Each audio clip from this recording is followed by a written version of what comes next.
kilograms. Definitely, you cannot lift or position a patient alone. Do not attempt to do it on your own because that is going to cause a lot of muscle strain. So it is best that you call somebody, you call another nurse to help you in doing the procedure. Okay, in other hospitals, we have this facility, lifting machines. Okay, I haven't seen it in SQU until now, but I have seen it in other Ministry of Health hospitals before. Okay, pushing and pulling, again, when pushing, okay, when you push the patient later on in positioning, you can see that there is wide base of support. Okay, and then in pulling, again, wide base of support, you pull this way or you pull this way. But never from your back, always bend on your knees. Okay, so let's go with the positioning. Okay, before you position a patient, what are the things that you have to keep in mind? First, determine the required assistive devices that you have to use. Okay, later on, I will discuss to you what are these assistive devices that can be utilized in positioning. So that you know, for a certain position, there are different assistive devices that are required. What are these assistive devices? They are used to cushion or to protect the bony prominences. Because if a patient is immobilized in bed for a long time, okay, they are kept in bed, this bony prominence will be in contact with the bed of the patient, and this can cause pressure ulcers or pressure sores, which is a complication of immobility. Okay, encumbrances to movement, for example, if there is any intravenous fluids or any medication that is being given to the patient. Okay, these IV lines, maybe you have, see first if maybe you can disconnect it for some time before you do the positioning. Okay, and then another one is urinary catheter. Definitely you cannot disconnect the urinary catheter, but at least you have to place it in bed and consider it when you are positioning your patient. Okay, another thing, client's medication. Why do you have to know your client's medications? Okay, well, there are medications that can affect the patient's level of consciousness. There are also medications that can affect the vital signs of your patient. They can lower the heart rate, they can lower the blood pressure, and the patient may be dizzy or nauseated during the procedure of moving them. Okay, you also have to determine if assistance is required from other health professional. So you have to go and check your patient. How big, how many kilo, what is the weight of your patient, or what is the size of your patient. And also the pain level of your patient. Whenever we are moving them, at some point, if the patient has discomfort or in moderate or severe pain, see if you can, if there is a standing order for any pain medications or pain relievers that you can administer before you position your patient. Okay, other things to keep in mind before we proceed, you have to plan. Ideally, in the hospital, we have to move our patients every 2 hours. And there's a schedule for that you have to document and you have to sign to which position you have changed the patient. Okay, this is very important. Lock the wheels of your bed. So you have to know how to operate the beds of your patient. Do not attempt to position without locking the bed. Otherwise, the patient can fall. Next, adjust the head of the bed to flat position. Okay, it's already adjusted to a flat position. Okay, or to the lowest position that the patient can tolerate. Make sure, raise the bed to an appropriate height. Okay, when we are positioning, make sure that the level of the bed is at a comfortable level for the nurses. Okay, ideally, it should be here, or sometimes other references would say up to the elbow. But if that is too high for you, you just have to change the level to one that is appropriate and comfortable for the nurse. Okay, next, make sure that the mattress is firm. Yeah, this is important. And able to support the natural body curvatures. If the mattress is very soggy, okay, very soft, it can lead to more complications to the patient rather than help the patient become more comfortable. Okay, next, ensure that the bed is clean and dry. Okay, avoid placing one body part, particularly one with bony prominences directly on top of another body part. For example, your knees. When we put the patient inside lying position later on, the patient's knees cannot be kept together because this is bone, and that the pressure or the weight of the other extremity will impact the other extremity. Okay, so you have to put a supportive device between them. Avoid friction and shearing. Okay, place support devices in specified areas according to the client's position. And if possible and if appropriate, always ask the client his position of comfort so that they can also participate in the procedure. It's bad enough that they need help in positioning. So you always have to respect also the patient's preferences. Okay, let's go to the supportive devices. Okay, so what are the supportive devices? These are the ones that we employ or we use in positioning or for patients who are confined in bed, again, to protect the bony prominences of the patient. Okay, we have your pillows. Okay, we also have air mattress like this one. Okay, or what they call as egg crate mattress. Okay, because it's more stable and firmer for the patient to lie down. We have footboards. Okay, what are footboard? They and firmer for the patient to lie down. We have footboards. Okay, what are footboard? They keep the feet in dorsiflexion to prevent plantar flexion, because for patients who are in Fowler's position or in supine position and they are kept in bed, it may have plantar flexion. So to prevent that from happening, that can become a permanent contracture, you have to put a footboard. Okay, this footboard is adjustable. Okay, if you don't have a footboard, you can use pillows also in the hospital. Next, suspension or heel guard boot, like this one. Okay, this prevents foot drop and relieves pressure on heels. Okay, on the heel of the patient. Okay, next, hand roll. Okay, the hand roll, this can be prepared. Okay, you can improvise using your small towels. Okay, you just have to roll them and put them on the finger of the patient. Okay, we'll show you that, we will demonstrate that later to you. And there are also commercially prepared hand rolls that you can already purchase. Okay, abduction pillow. Okay, maintains hip abduction. Okay, and this is more particularly used for patients who just had hip replacement surgeries. Okay, we have your donut medical cushion ring.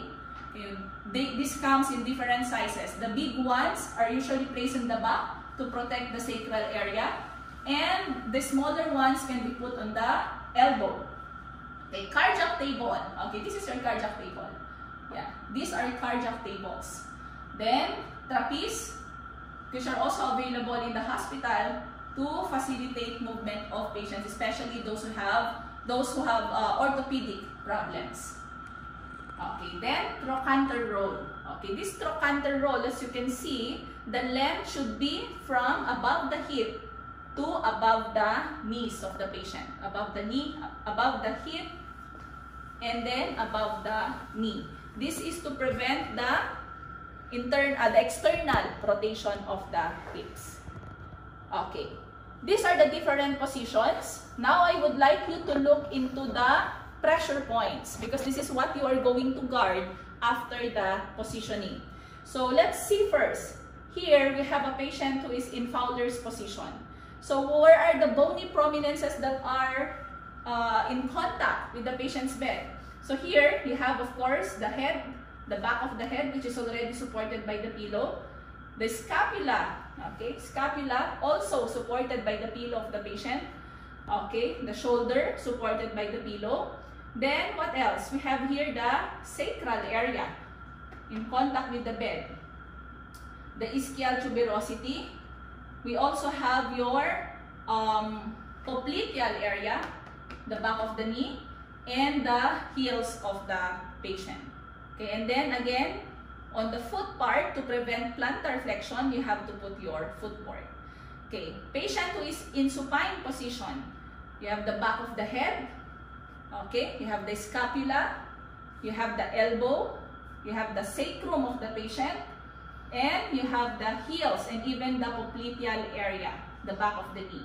Patient in prone. Okay, this is a patient who is lying in the stomach. Okay, prone, this is what we call as prone position. Okay, so for a patient who is in prone, the cheeks and the ears are in contact with the bed. Cheek and ear, one side only. Okay, then the acromion process, or the shoulder, the breast for women or for female patients, the genitals for male patients, the knees, and the toes. Okay, and then we have patient who is in side-lying position. Okay, side-lying, the side of the head, the ears, the shoulder, the ischium, the greater trochanter. Okay, this one, because as you can see, one extremity is on top of the other. So what did we say about bony prominences? They should not be in contact. See, medial condyle are in contact with one another, and then the malleolus of the patient. Okay, again, the lateral and even the medial malleolus, if you put them on top of each other, it will also cause friction or pressure. Okay, so you have to keep these pressure points in mind. Now, let's position your patient. So we'll go with the basic one. This is your dorsal recumbent position. Okay. So your dorsal recumbent position, actually, many people and even other textbooks, how do you call this one? They use dorsal recumbent and supine interchangeably. Okay, but strictly speaking, when we say dorsal recumbent, we use a pillow. Okay, the head and the shoulder is elevated in a pillow. Okay, patient who is in supine, strictly speaking, there should be no pillow. Okay, the patient is kept flat on bed. So what are the common situations in the hospital where dorsal recumbent or supine position may be recommended, especially supine? Okay, patients who just came out from surgery. Okay, patients who still have the effect of anesthesia. So they will be kept in supine position or flat on bed. But that is only for a couple of hours. Then they will slowly change the position of the patient. Okay, so dorsal recumbent and the supine position. Okay, so if you keep a patient in dorsal recumbent or supine position, let us look at the pressure points. Okay, so I already have the back of the head supported by the pillow. The acromion process and the scapula, both sides supported by the pillow. Okay, let's move here. I will just remove the blanket of the patient so that you can see.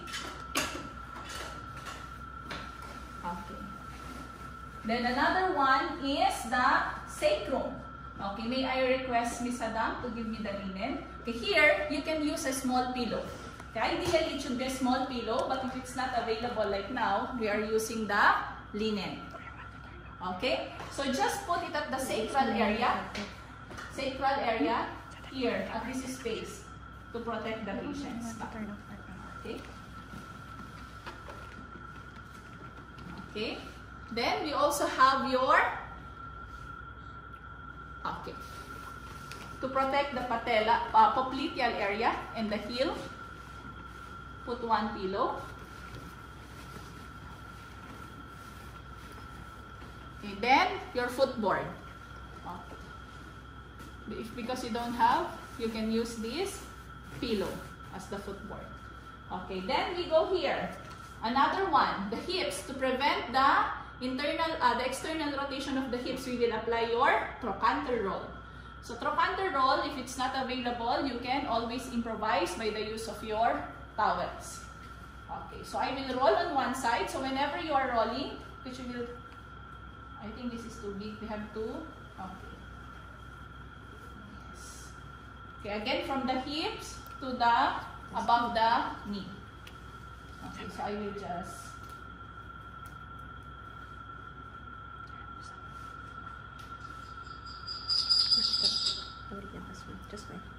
And I will keep it under.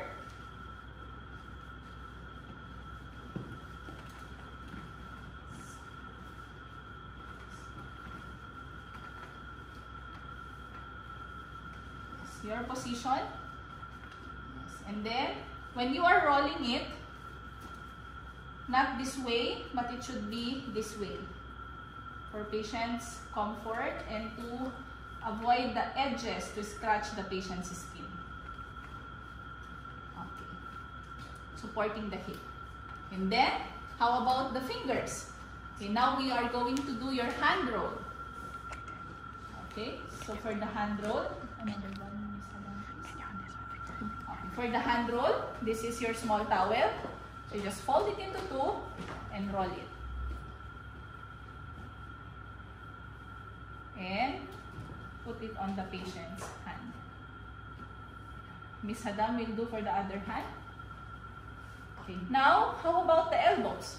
The elbow, we are going to use your donut cushion ring. We will improvise.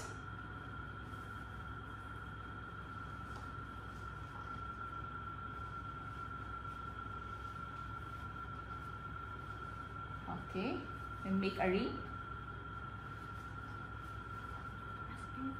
And put it on the elbow. Clear?